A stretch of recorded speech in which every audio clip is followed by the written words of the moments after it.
히브리서 1장 3절 말씀, 우리 다 같이 한 절 말씀이기 때문에 다 같이 한 목소리로 함께 읽겠습니다.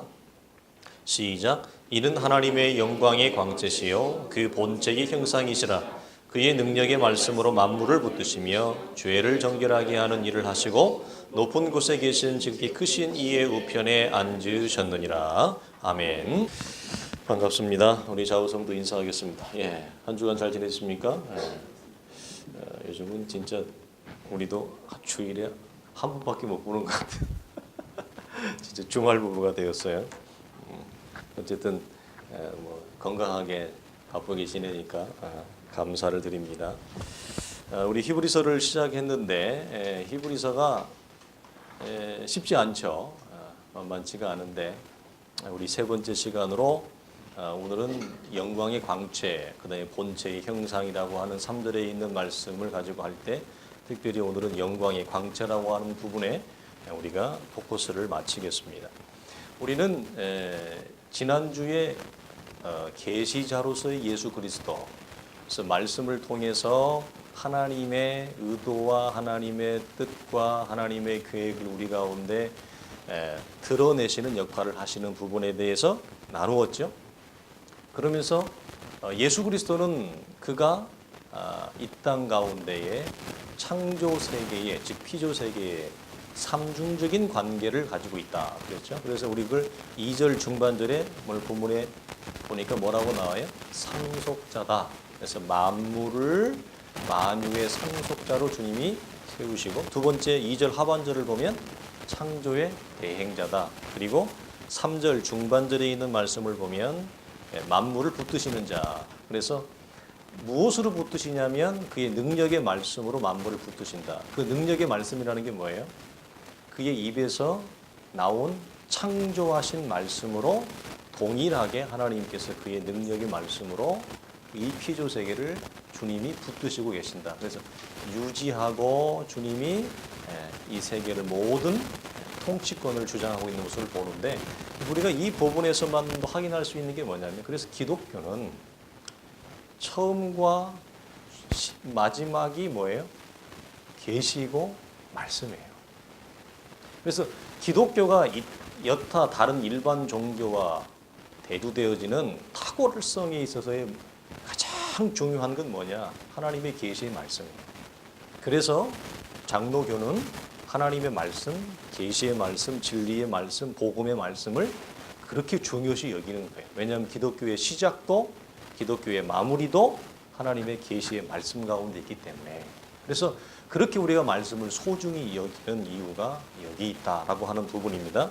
오늘은 3절에 이 창조의 삼중적인 관계를 가지고 계신 그분이 성부 하나님과 어떤 관계성을, 또 다른 독특한 관계성을 우리에게 보입니다. 어떤 관계성이냐? 오늘 본문 3절을 보면 이렇게 표현되어 있죠. 영광의 광채시며 본체의 형상이라는 아주 독특하고 유일한 관계성을 우리가 가지는 것을 알 수 있습니다. 하나님의 영광을 비추는 데 있어서 아들이신 그리스도가 어떤 역할을 하냐? 광채의 역할을 한다. 그리고 또 하나 동시에 그 하나님의 본체, 우리는 하나님을 볼 수가 없어요. 육체의 한계를 가진 인생, 죄인된 우리, 의롭지 못하고 거룩하지 못한 우리, 창세기에 있는 말씀대로 어린 아이로부터 노년에 이르기까지 생각하는 것이 하나님 앞에 불의한 우리가 하나님을 볼 수가 없어요. 가까이 갈 수도 없어요. 그렇기 때문에 그 아들이신 그리스도가 불의한 우리에게, 부패한 우리에게 하나님을 알 수 있는 유일한 통로로 하나님의 아들을 세우셨는데, 그 아들이 어떤 독특한 모습을 보이냐면 하나님의 본체를 우리에게 형상으로서 보이고 광채로서 보이는 역할을 하나님과 우리 사이에서 하셔요. 이걸 우리가 나누고자 하는 것입니다. 영광이라는 말의 개념은 성경에 굉장히 많이 등장해요. 그리고 굉장히 중요한 표현이에요. 우리가 일반적으로 전통적으로 이해하고 있는 영광이라는 개념은 성경에서 말하는 영광이라는 개념과 매우 달라요. 우리가 굳이 그걸 설명하지 않아도 될 것 같아요. 그동안 많이 다루었고 설명했기 때문에 우리가 말하는 영광의 기초는 어디 있어요? 우리는 철저히 육체적인 영광이에요. 우리는 철저히 이 세상에 기초한 영광이에요. 그러니까 내가 잘 되고 내가 높아지고 내가 형통하고 내가 잘 풀리고 내가 높아지는 영광이에요. 성경은 그런 영광을 말하지 않아요. 그래서 성경에서 말하는 그 영광은 하나님의 신적 생명의 본성에 기초하는 거예요. 우리가 말하는 물질적이고 세속적이고 이 세상에 기초한 영광이 전혀 아니라고 하는 사실을 우리는 많이 나누었습니다. 그래서 영광이라는 이 개념의 가장 근본적인 의미는 하나님의 고유한 신적인 본체, 본성을 말하는데 이 하나님의 고유한 신적인 본성을 주님이 우리가 하나님의 영광에 가까이 갈 수 없기 때문에 왜? 굳이 설명하지 않아. 우리는 불의하고 죄가 많고 인생의 한계를 가진 우리가 하나님의 고유한 영광에 다가갈 수가 없어요. 비교할 것이 없는데 이 피조세계에 견줄 수 있는 것이 없는데 우리가 태양에 가까이 갈 수 없는 것과도 비교가 안 되는데 그래요. 우리가 태양에 가까이 갈 수가 없어요. 전체 물리학자들이 그러죠. 태양이 지구에게 조금만 가까이 오면 어떻게 돼요? 지구가 타버려요. 순식간에. 하나님이 우리가 인생이 살아가는 것이 하나님이 너무 마음에 안 들어서 하나님이 태양을 불어가지고 조금만 지구 쪽으로 하나님이 태양을 입김으로 밀어버리면 지구가 어떻게 된다고요? 재가 돼서 타버려요. 그냥. 그러면 또 하나 그렇죠? 하나님이 인생이 살아가는 게 마음에 안 들어요. 우리처럼. 내 마음에 드는 사람이 있어요 없어요? 없죠. 있어요. 있으면 행복한 사람. 내 마음에 드는 사람이 있으면 그 사람은 행복한 사람이에요. 근데 사람은 같은 사람인데도 내 마음에 드는 사람이 없어요. 예? 지난주에 제가 고백했죠? 뭐라고 고백했어요? 내가 성경 공부를 하면서 그러죠. 나는 내가 철이 없을 때는 내가 굉장히 좋은 사람이라고 생각을 했는데 예? 좋은 아버지라고 생각을 했고 좋은 남편이라고 생각했는데 철이 들고 나 보니까 나같이 나쁜 아버지가 없어. 맞대잖아 우리 하음이가. 예? 나같이 나쁜 남편이 없는 거예요. 나는 내가 좋은 사람인 줄 알았는데 내가 좋은 사람이 아니에요. 자, 사람은요 자기 마음에 드는 사람 찾기가 어려워요. 사람이 사람을 봐도 그러는데 하나님이신 그분이 우리를 볼 때 얼마나 마음에 들까? 우리가 물음표를 갖는데 하나님이 내가 하는 게 마음에 안 들어서 태양을 앞으로 미는 것이 좀 힘들면 뒤로 조금 당기면 어떻게 될까? 지구가 통째로 얼어버려요. 근데 얼음이 10cm 이렇게 어는 게 아니에요. 1km에서 2.5km가 얼어버려요. 바닥에서부터 위에 가장 높은 빌딩까지 다 통째로 다 얼어버려요. 참 어떻게 보면 여러분 인생이 가지는 이 한계. 그래서 우리는 연약한 우리는 하나님이 창조하신 피조세계 태양조차도 접근을 못해요. 우리 막 자외선 크림 막 바르잖아 막. 멀리 떨어져 있는데도. 그래서 하나님의 그 본체의 고유한 신적인 영광을 우리에게 대신 전달할 자가 없는 거예요. 아무도. 심지어 태양조차도 없어요. 태양조차도 하나님의 신적인 영광을 전달하기에는 부족해요. 그래서 하나님의 고유한 신적인 영광과 동일한 하나님만이 하나님의 고유한 신적인 영광을 무엇으로? 광채로, 형상으로 우리 가운데 전달하는 전달자로서 주님이 오셨다. 그걸 성경은 뭐라고 얘기한다? 오늘 본문에서 영광의 광채요 본체의 형상이라고 얘기를 해요. 그래서 광채에는 두 가지 의미가 있는 첫째는 뭐냐? 하나님의 신적인 영광의 빛을 비추는 거예요. 비춘다는 의미는 무슨 말이냐면 능동적인 의미를 가지고 있어요. 또 하나는 뭐냐면 반사하는 개념을 가지고 있어요. 반사한다는 것은 수동적인 개념이 있어요. 이것은 마치 태양에서 찬란한 빛이 뿜어져 나오는 광채와 같은 것이에요. 그러나 이것조차도 설명이 부족해요. 왜 부족하냐?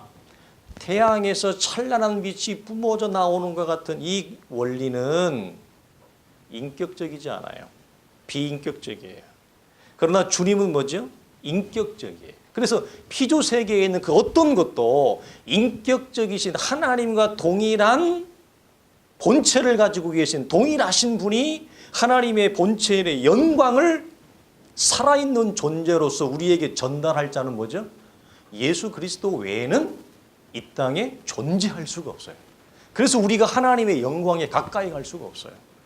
그래서 그분이 당신의 영광을 우리 가운데 나타내신다. 그렇게 말을 합니다. 그래서 빛은 모든 어두움을 꿰뚫이고 꿰뚫는 것처럼 예수님만이 이 세상의 어두움을 뭐죠?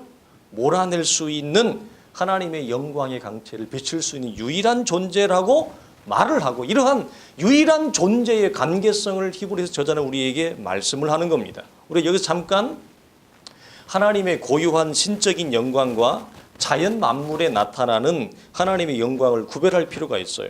우리 성도들은 이걸 많이 나누었습니다만, 자연 만물에 나타나는 하나님의 영광은 하나님의 본래의 고유한 신적인 영광이 아니라고 그랬어요. 그러면 자연 만물에 하나님이 창조하신 피조세계에 나타나는 이 영광은 뭐라고 그랬어요? 하나님의 손길이다. 하나님이 창조하신 그의 손길의 흔적이라고 얘기를 했어요. 이걸 하나님의 고유한 영광이라 하지 않습니다. 왜 그렇다고 그랬어요? 금방 나누었듯이 피조세계의 어떤 피조물도 하나님의 고유한 영광을 담아낼 수 있는 대상이 없어요. 왜? 하나님이 너무 크시기 때문에. 살아계신 그 하나님의 영광이 너무 크고 너무 거룩하고 너무 의롭기 때문에 하나님의 고유한 영광을 담아낼 수 있는 존재 자체가 없어요, 이 땅에. 왜? 같은 존재만이 하나님의 영광을 담아낼 수 있는데 태양마저도 담아낼 수 없다. 그래서 이 부분을 우리가 이어갑니다. 여러분, 성경은 성도의 구원을 뭐라고 표현하냐면 영광스럽다고 표현을 해요. 그래서 성도의 구원은 하나님의 신적인 생명에 기인하기 때문에 영광이라는 것을 많은 서신에서 우리에게 설명을 하고 있는데, 자연은 여러분 경이롭습니다. 자연은 여러분 위대합니다. 웅장합니다. 또 아름답습니다. 그러나 자연은 성도를 영광스럽게 하지는 못합니다. 우리가 무엇과 무엇을 나누어요? 하나님의 고유한 신적인 영광과 자연 만물에 나타나는 영광이 다르다. 구별되어지는데 어떻게 다르냐라고 할 때, 자연은 하나님의 피조세계의 손길이요, 하나님의 경이로움이요, 위대함이요, 아름다움이에요. 사람들이 자연세계를 보면 입이 감탄을 해요. 입이 쫙 벌어지죠. 놀랍습니다. 그 위대함 앞에, 웅장함 앞에 사람들은 탄성을 지르요. 그러나 이 위대한 자연이 사람을 영화롭게는 하지 못해요. 이게 차이예요. 무슨 말이냐? 자연은 위대하지만 아름답지만 우리에게 구원을 주지는 못합니다. 우리에게 구원으로 인도하지는 못한다는 말이에요. 왜냐하면 자연은 죄인인 우리를 향한 하나님의 구원의 계획이나 하나님의 사랑이나 하나님의 마음이 어떤지를 우리에게 보이지를 못해요. 하나님의 손길이긴 하지만. 그래서 하나님이 누구시고 하나님을, 우리를 향한 하나님의 구원의 계획과 하나님의 구원의 의도를 나타낼 수 있는 분은 오직 그리스도밖에 없음을 성경이 우리에게 구별하여 얘기합니다. 그래서 자연 만물이 하나님의 영광의 손길인 것은 분명하지만 하나님의 본질적인 고유한 영광과는 구별이 되어집니다. 히브리서의 저자는 이런 차원에서 예수님만이 하나님의 신적인 영광을 유일하게 드러내시기에 영광의 광채라고 설명을 해요. 이사야 42장 8절에 보면 이런 말씀이 있습니다. 나는 여호와이니 이는 내 이름이라. 나는 내 영광을 다른 자에게, 내 찬송을 우상에게 주지 아니할 것이다 말씀했어요. 이 말이 무슨 말이에요? 하나님은 당신의 고유한 영광을 이 세상엔 어떤 존재, 어떤 통로, 어떤 대상으로도 뭐 한다는 거예요? 나타낼 통로, 대상이, 그릇이 없다는 것입니다. 그럼 우리가 하나님을 어떻게 알 수 있냐라고 하는 그 물음이 생깁니다. 그 물음 앞에 요한복음을 기록했던 사도 요한은 요한복음 1장 18절에 우리에게 이렇게 말씀했습니다. 본래 하나님을 본 사람이 없으되 아버지 품속에 있는 독생하신 하나님이 나타내셨다. 그러면 그 독생하신 하나님이 누구예요? 바로 그리스도입니다. 그 그리스도가 요한복음 1장 14절을 보니까 뭐라고 우리 가운데 오셨어요? 뭐라고 말씀하세요? 말씀으로 우리 가운데 오신 것을 얘기하는데, 자, 요한복음 1장 14절 봅시다. 요한복음 1장 14절을 보면 143페이지 보면 이렇게 돼 있어요. 요한복음 1장 14절에 같이 읽습니다. 시작. 말씀이 육신이 되어 우리 가운데 거하심에 우리가 그의 영광을 보니 아버지의 독생자의 영광이요 은혜와 진리가 충만하더라 돼 있어요. 본래 하나님을 우리가 본 사람이 없어요. 왜? 하나님 자신도 당신의 영광을 어떤 대상에게 나타낼 통도가 없었는데 아들이신 그리스도가 이 하나님의 본체의 형상과 영광을 가지고 이 땅 가운데 육신으로 오셨다. 그렇게 말씀해요. 그 육신 가운데 하나님의 은혜와 진리가 영광이 충만하더라고 사도 요한은 우리에게 이것을 전달해 주고 있습니다. 고린도후서 4장 6절에도 보니까 어두운 데 빛이 비치라 말씀하셨던 하나님께서 예수 그리스도의 얼굴에 있는 하나님의 영광을 아는 빛을 우리의 마음에 비추셨느니라 그래요. 자, 이걸 우리가 정리하면 뭐죠? 우리가 어떻게 보이지 아니하는 하나님을 어떻게 볼 수 있느냐?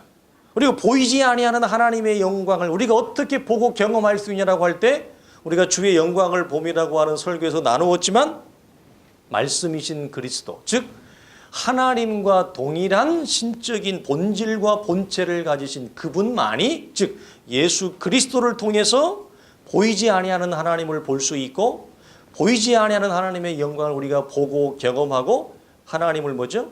믿게 되어지는 경로이다, 통로이다. 이렇게 성경은 우리에게 정리를 해주고 있습니다. 그럼 우리는 도마처럼 이런 질문을 할 필요가 있어요, 없어요? 하나님을 보여주십시오. 하나님의 영광을 보여주십시오. 라고 할 때 요한복음 14장으로 가봅시다. 도마가 어떤 질문을 하는지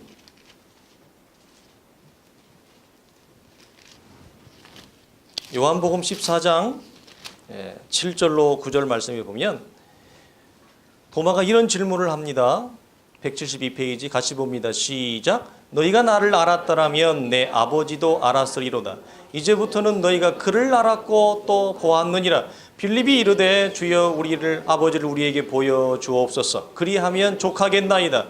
예수께서 이르시되 빌립아 내가 이렇게 오래 너희와 함께 있으되 네가 나를 알지 못하였느냐? 나를 본 자는 아버지를 보았거늘 어찌하여 아버지를 보이라 하느냐? 이렇게 말씀해요.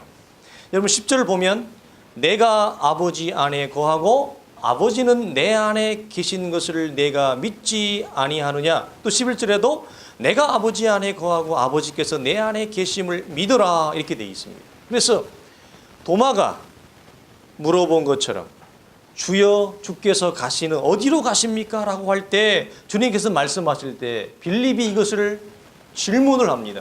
오늘도 우리가 인생이 어렵고 힘들 때 내 뜻대로 인생이 풀어지지 아니할 때 우리가 하나님 앞에 던지는 질문이 뭐예요?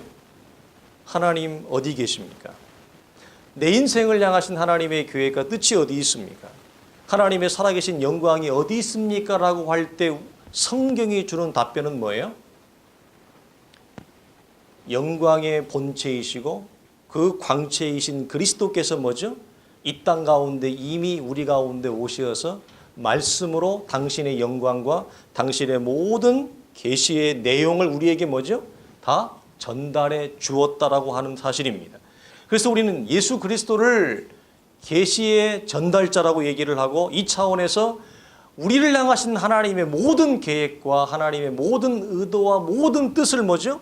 기록된 계시의 말씀으로 하나님이 우리에게 완성해서 주었기 때문에 우리는 기록된 계시의 말씀, 아들이신 그리스도를 통해서 얼마든지 뭐죠? 하나님의 의도와 뜻과 계획을 알 수가 있어요. 사실 우리의 어려움은 어디 있어요? 하나님을 보여달라고 하면서 하나님의 계획을 물어보면서 우리가 뭘 가까이 하지 않아요? 아들이신 그리스도를 가까이 하지 않습니다.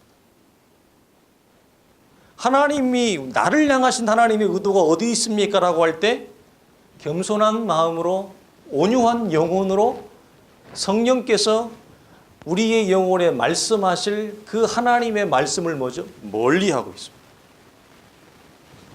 하나님의 말씀을 가까이 하지 않습니다. 주야로 하나님의 말씀을 묵상하지 않습니다.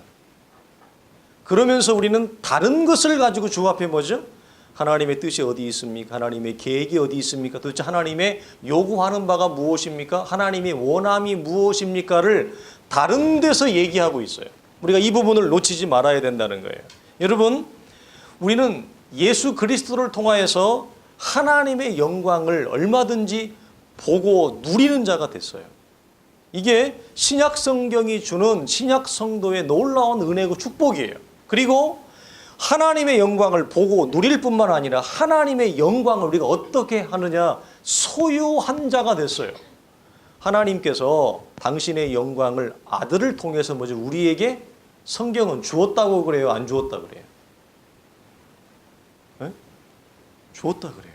자, 봅시다. 요한복음 17장 봅시다. 자, 우리 14장 봤는데 요한복음 17장 뒤로 넘겨봅시다. 22절에 보니까 이렇게 돼 있어요. 자, 내게 주신 영광을 내가 그들에게 뭐 했다고 그래요? 주었사오니. 주었다고요? 안 주었다고요? 우리에게 주었다고 그래요.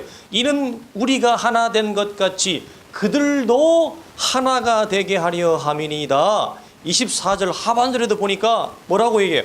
내게 주신 나의 영광을 그들로 보게 하시기를 뭐한다? 원합니다. 원하옵나이다. 여러분, 하나님의 영광에 가까이 갈 수도 없고 하나님의 영광을 볼 수도 없고 누릴 수도 없는 인생, 하나님의 영광을 그래서 소유할 수도 없는 인생, 그래서 주어진 삶을 살아가다 때가 되면 사라져버릴 인생. 우리 이강식 집사님 조문 안 갔다 왔어요? 다녀왔어요? 충청도에 어른이 돌아가셨는데 김종필 총재가 우리 어머님이랑 동갑이에요. 거긴 안 갔어요? 아이, 그 같은 동양인데 가서 조문을 갔다 오셨어야지. 예? 여러분, 제가 그걸 보면서 다시 한번 인생의 뒷자락을 여러분 생각을 해봐요. 여러분, 때가 되어지면 어떤 TV에 보니까 지나가시는 어떤 할머님이 자기 남편을 먼저 보내고 혼자서 굉장히 힘들어해. 굉장히 젊었을 때부터 두 부부가 사이가 우애가 좋았던 것 같아요. 근데 이 남편을 먼저 보내고 할아버지죠. 나이 많은 할아버지를 보내고 이 할머니가 굉장히 슬퍼하는데 자기 자식이 이미 70이 넘었어요. 70이 넘은 자식을 데리고 그 묘에 가서 그 모습을 보면서 설명할 때 그 할머니가 이런 얘기를 해요. 뭐 옛날 어른들 이런 얘기 많이 했습니다만 세상을 살아가는 사람들을 보면 불쌍하네요. 다 가엾고 불쌍한. 이 땅에 태어난 사람들이 저마다 살기 위해서 아웅바둥하고 몸부림쳐 살아가는 그 힘겨움이 연세가 높은 어른이 볼 때 가엾고 불쌍하다. 모든 인생, 저는 그 말에 100% 동의를 해요. 모든 인생이 그 차는 어떻게 보면 가엾고 불쌍해요. 우리가 하나님의 영광을 보고 누리고 하나님의 영광을 소유하지 못하면 인생처럼 여러분 허무한 게 없어요. 그런데 여러분, 우리가 이렇게 허무한 인생으로 끝나지 아니하고 우리가 하나님의 영광을 소유한 자가 되고 보고 누릴 수 있는 그 은혜와 특권을 우리가 받았다고 하는 거예요. 그래서 이 차원에서 성경은 성도의 구원을 뭐라고 얘기한다고요? 영광이라고 얘기하고, 우리가 하나님의 영광에 근접할 수도 하나님의 영광을 찾을 수도 빼앗을 수도 없는 인생에게 아들이신 그분이 하나님의 영광을 이 땅 가운데 가져와서 빛으로 광채로 드러내시고 그의 형상으로 드러내시고 우리에게 뭐예요? 보이셔서 우리가 하나님의 썩어지지 아니하는 신적인 영광을 뭐했다? 소유할 수 있는 존재가 되어졌다. 내가 이것을 너희에게 주었다. 성경은 이걸 우리에게 말해요. 자, 우리가 우리의 연약함을 또 한 번 확인해요. 그게 하기를 원한다. 이 사실에 우리가 감격하느냐, 우리가 마음에 울림이 있느냐, 마음에 감동을 하느냐 할 때 우리는 예수를 믿는다고는 얘기하지만 이 사실에 감격하거나 감동하지 않습니다. 이게 현대 그리스도인이 가지는 연약함이에요. 예수를 믿고 구원을 받았다라고 하는 사실은 자기가 버리지 않습니다. 그건 붙잡고 있어요. 우리의 구원의 기초는 하나님의 영광이 우리 속에 주어지는 거예요. 하나님의 신적인 영광의 기초는 아버지의 생명이 아들을 통해 우리에게 주어지는 거예요. 요한복음 5장 6장을 보면 아버지께서 내게 주신 생명을 내가 저들에게 주었다고 얘기해요. 하나님의 신적인 생명의 기초에서 신적인 영광이 우리에게 주어지는 거예요. 이게 성도예요. 이게 우리가 가지는 믿음이에요. 그런데 우리는 예수를 믿는다고 얘기합니다. 고백합니다. 웬만해서는 이걸 부인하지 않습니다. 그런데 아들이신 그분이 우리가 어찌할 수 없는 하나님의 신적인 영광을 이 땅 가운데 가져와서 우리에게 주었다라고 얘기하는데 우리 이 사실에 대해서 뭐죠? 이게 뭔 소린가? 아니면 아무런 영적인 감격과 감동이 없어요. 마음에 울림이 없어요. 찔림이 없어요. 기쁨과 즐거움이 없어요. 이게 현대 그리스도인들이 가지는 맹점이에요. 안타까움이라고 하는 사실이에요. 어떻게 예수는 믿고 자신의 구원이 분명하다고 하는 사실은 인정하면서 하나님의 신적인 생명에 기초한 신적인 영광이 우리 속에 주어졌다라고 하는 이 사실에 대해서는 맹탕이냐 이 말이에요. 이게 우리의 연약함이에요. 우리가 하나님 앞 기도해야 될 제목이에요. 그래서 이 사실이 여러분, 그러나 우리에게 주어진 이 신적인 영광은 이걸로 여러분 끝나지 않습니다. 지금 무슨 말이에요? 나만 예수 믿고 나만 구원받고 나만 하나님의 생명을 받고 나만 하나님의 영광 가운데 거하는 것으로 끝나지 않습니다. 하나님이 우리에게 하나님의 신적인 생명과 신적인 영광을 우리에게 주신 것은 저와 여러분에게 주어진 어떤 하나님의 계획, 소명과 목적이 있어요. 우리에게 주었던 역할이 있어요. 이 부분에서 우리가 짚어보는 겁니다. 여러분, 아들이신 그리스도가 우리에게 주신 영광을 우리가 받았다고 그랬어요. 그럼 우리에게 여러분 주어진 하나님의 소명과 역할이 뭐예요? 자, 이 부분이 어려워요.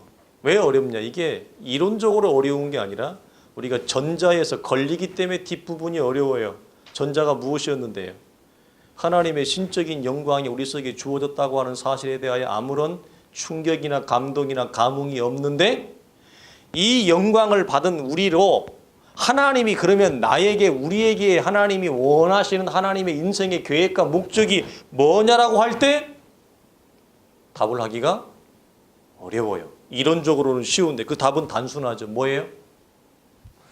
그리스도께서 하나님의 영광을 이 땅에 비추고 반사하신 것처럼 구원의 영광, 신적인 영광의 생명을 받은 우리도 동일하게 뭐죠? 우리에게 주어져 가는 이 땅의 삶에서 복음의 빛을 드러내는 것입니다. 복음의 빛을 여러분 반사하는 삶, 비추고 반사하는 삶, 그것이 능동적이었든지 수동적이었든지 하나님의 구원의 영광을 받은 우리가 하나님 우리의 주신 생애 걸음이 목적이 뭐라고요? 우리의 전 생애를 통해서 복음의 영광을 받은 하나님의 영광을 받은 우리도 동일하게 복음의 빛을 비추는 삶이에요. 영광을 비추거나 반사하는 삶을 우리가 걸어가도록 하는 것이 하나님이 우리에게 영광을 주신 이유와 목적이기도 해요. 그러나 이 부분에서 우리가 힘들고 이 부분에서 넘어지는 사람들이 많습니다. 자, 고린도후서 봅시다. 고린도후서 2장 14절 말씀. 고린도후서로 가봅시다. 우리가 어떻게 복음을 비추고 복음의 빛을 반사하는 삶을 살 수 있을까? 자, 고린도후서 2장 14절로부터 17절까지 보면 이렇게 돼 있어요. 같이 봅니다. 시작. 항상 우리를 그리스도 안에서 이기게 하시고 우리로 말미암아 각처에서 그리스도를 아는 냄새를 나타내신 하나님께 감사하노라. 우리는 구원받는 자들에게나 망하는 자들에게나 하나님 앞에서 그리스도의 향기니 이 사람에게는 사망으로부터 사망에 이르는 냄새요 저 사람에게는 생명으로부터 생명에 이르는 냄새라. 누가 이 일을 감당하리요? 우리는 수많은 사람들처럼 하나님의 말씀을 혼잡하게 하지 아니하고 곧 순전함으로 하나님께 받은 것 같이 하나님 앞에서와 그리스도 안에서 말하노라. 아멘. 3장 2절은 너희는 우리의 편지라 그랬어요. 여러분, 우리의 삶이 무엇을 드러내는 복음의 생명, 복음의 향기, 그리스도의 대사로서 그리스도의 편지로서 뭐죠? 우리의 전생애를 통해 우리가 하나님이 구원하신 이유, 신적인 생명을 허락하신 이유, 영광을 허락하신 이유가 나 하나 예수 믿고 오케이 그걸로 끝나는 것이 아니라 우리의 전 삶을 통해 뭐죠? 복음의 빛을 비추는 거예요. 이걸 마태복음에서 너희는 세상에 무엇이라? 빛이라 소금이라 말씀한 거예요. 우리의 존재 자체가 바뀐 것을 여러분 얘기합니다. 여러분, 그러나 여러분이 꼭 기억하실 것이 있어요. 마지막으로 우리가 하나님의 복음의 빛을 받고 복음의 영광 가운데 들어가고 복음의 생명을 받은 자들이 되었습니다. 놀라운 은혜와 축복이죠. 이 사실 하나만으로도 여러분 우리가 기뻐하고 즐거워할 수 있다면 저는 단언하건대 그 사람이 가장 부유한 그리스도인입니다. 이 사실로 기뻐하지 못하면 그가 빌 게이츠의 재산을 가져도 그 사람은 가난한 사람입니다. 성경에서 말하는 부유함은 구원의 영광으로 즐거워할 수 있는 자입니다. 여러분, 우리가 이 사실로 기뻐하고 즐거워할 수 있다면 얼마든지 우리는 뭐죠? 우리에게 주어진 환난을 믿음으로 견디어내며 이겨내며 갈 수 있어요. 그러나 여러분, 환경과 조건적인 부유함을 여러분 복음이라고 생각한다면 그 사람은 늘 하나님을 향하여 불평과 원망이 끊이지 않을 것입니다. 여러분, 마지막으로 정리합니다. 우리가 복음의 생명을 받고 이 복음의 영광 가운데 들어가서 복음을 소유한 자가 되었어요. 그러면 이 복음은 빛을 비추게 돼 있어요. 그리스도가 이 땅에 빛을 비추어서 어두움을 몰아낸 것처럼 빛을 비추게 돼 있어요. 반드시 빛의 싸움이 여러분 일어납니다. 여러분 개인적인 인생이나 가정이나 직장이나 교회 공동체나 우리가 걸어가는 모든 걸음에서 반드시 빛과 어두움의 싸움이 일어나요. 안 일어나지 않습니다. 갈등과 싸움이 일어나요. 그러나 이 일은 여러분이 마음에 단단히 각오하셔야 할 건 뭐냐면 세상이 결코 환영하지 않는다. 복음의 영광을 받은 우리가 복음의 빛을 드러내거나 반사하는 이 소명과 역할을 세상이 환영하면 너무 좋죠. 마치 예수님이 오셨을 때 이 어두운 세상에 빛을 드러내시고 빛을 반사하는 그의 생애의 삶이 사람들에게 결코 환영받지 못했던 것처럼 우리가 그리스도를 따라가는 하나님의 사역들로서 이 복음의 빛을 비추는 우리의 삶을 세상이 환영하지 여러분 않는다는 사실을 반드시 기억하셔야 돼요. 결코 환영하지 않습니다. 자, 보세요. 뒤에 고린도 후서 4장 우리 4절 말씀, 4장 4절 말씀 같이 봅니다. 한 장만 넘기면 됩니다. 같이 봅니다. 시작. 그중에 이 세상의 신이 믿지 아니하는 자들의 마음을 혼미하게 하여 그리스도의 영광의 복음의 광채가 뭐하게 합니까? 비치지 못하게 함이니 그리스도는 하나님의 형상이니라. 아멘. 복음의 광채가 여러분 결코 비치지 못하게 해요. 세상이 환영하지 않습니다. 제가 이 차원에서 그랬죠. 세상 살아가는 얘기하면 자던 사람도 다 깨요. 설교할 때 제가 누누이 얘기하잖아요. 성경을 얘기하면요 잘 듣던 사람도 자요. 성경 속으로 더 들어가잖아요. 잘 듣던 사람도 얼굴이 바뀌어요. 이걸 사도 요한은 요한복음 2장 3장에서 뭐라고 말씀해요? 어두움이 빛을 뭐 한다고요? 사랑한다고요? 적대한다고요? 어두움이 빛을 환영하지 않습니다. 왜? 빛이 어두움을 비춤으로 빛의 역할은 여러분 어둠과 공존하는 게 아니에요. 빛은 어둠을 빛은 어둠을 몰아내버립니다. 어두움은 자기 자신이 꿰뚫리는 게 싫습니다. 어두움은 자기 자신이 몰아내침을 당하는 게 싫습니다. 그래서 어두움은 빛을 결단코 환영하지 않습니다. 이걸 사도는 뭐라고 얘기했다? 이 세상의 신이 복음의 광채가 비치지 못하게 한다. 이 싸움은 단순한 싸움이 아니에요. 여러분, 매우 어려운 싸움이에요. 매우 힘든 싸움이에요. 매우 고된 싸움이에요. 성경 어디에도 이런 부분을 많이 증언을 합니다. 여러분, 어떻게 보면 성도의 여정은 이 영적인 어두움과의 싸움이에요. 여러분이 복음의 광채, 복음의 영광을 여러분이 경험했다면, 보았다면, 그리고 그 복음의 광채가 여러분 속에 들어와 있다면, 여러분 멀리 보지 마시고 옆 사람 보지 마시고 여러분 한 개인의 삶을 보세요. 여러분 속에 주어진 그 영광의 광채와 여러분 안에 있는 어두움의 치열한 싸움이에요. 사실은 매일매일이. 다른 사람 생각하지 마세요. 내 안에 여러분 보세요. 내 안에 믿음의 여정이 그래요. 저는 이 말씀을 준비하면서 가만히 생각해 보니까 사역이 무엇인지를 조금 알았어요. 조금 사역이 무엇인지 알고 철이 들었을 때를 돌아보면 제 사역은, 교회에서의 사역은 여러 일도 많이 했지만 결국 무엇이었냐면 영적인 어두움과의 싸움이었어요. 영적인 어두움과의 싸움이었어요. 그 싸움에서 성령의 은혜를 가지고 하나님 앞에 무릎 꿇고 기도하면서 교회 안에 있는 하나님에 대한 무지와 하나님에 대한 부패와 하나님에 대한 불신앙과 이 영적인 어두움과 부패를 몰아내고자 하는 숨막히는 싸움이었어요. 그것이 외형적으로는 다양한 일의 형태로 나타났지만 사실 그 안에 있는 가장 본질적인 것은 무엇이었냐면 영적 어두움에 지지 않으려고, 영적 어두움을 몰아내려고 하는 무엇으로? 복음의 광채로, 하나님의 영광의 그 형체를, 광채를 어두움 가운데 비춰대는 싸움이었어요.